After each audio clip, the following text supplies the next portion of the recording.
जुमे के दिन उन्होंने कोई प्रोटेस्ट भी रखा हुआ था, उसको भी मौखर कर दिया है। पार्लियामेंट में बस तकरीरें ही करने के लिए रह गई है जमात।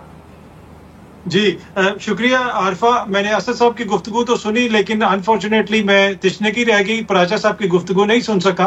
पर जो आपने जिसका हवाला दिया, देखिए इस वक्त इशू ये है कि पार्लियामेंट के अंदर जो कुछ भी हो रहा है या पार्लियामेंट के बाहर तहरीक इंसाफ जो कुछ भी कर रही है, उसमें आपको सारी जमातों का, सारे प्लेयर्स का जो है वो किरदार देखना पड़ेगा।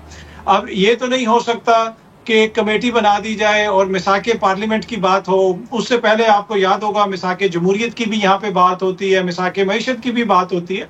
ये मिसाक बड़ी अच्छी बात है और इंगेजमेंट होनी चाहिए, लेकिन at the same time Pakistan कोई सरजमीन बेआइन तो नहीं है। हमारे पास एक आइन है, उस आइन के अंदर सब कुछ लिखा हुआ है कि आपने मुल्क कैसे चलाना है, जमहूरियत को कैसे मजबूत करना है, पार्लियामेंट को कैसे चलाना है, रूल्स भी मौजूद हैं। तो ये मिसाक की हमें जरूरत क्यों? वन फाइन इवनिंग क्या ऐसा हुआ कि हमें अब एक मिसाक की जरूरत है ये बताने के लिए कि हमने पार्लियामेंट कैसे चलानी है?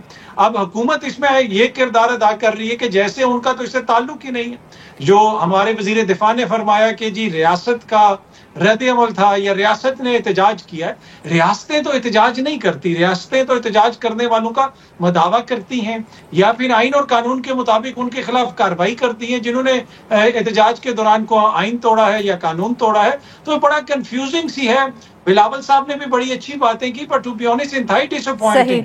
बिलावल रूलिंग कोलिशन का हिस्सा हैं, जरदारी साहब के फर्जंद हैं। दूसरी जानिब जरदारी साहब के मुंह बोले बेटे वजीर दाखिला हैं, वो वजीर दाखिला गिरफ्तारियां करवाते हैं, दूसरे फर्जंद जमहूरियत पे लेक्चर देते हैं। तो ये ओवरऑल सारी कंफ्यूजन है। लेकिन एंड ऑफ द डे हुकूमत ने फैसला करना है कि चीजें इसी तरह चलानी है या कोई बेहतरी लानी है।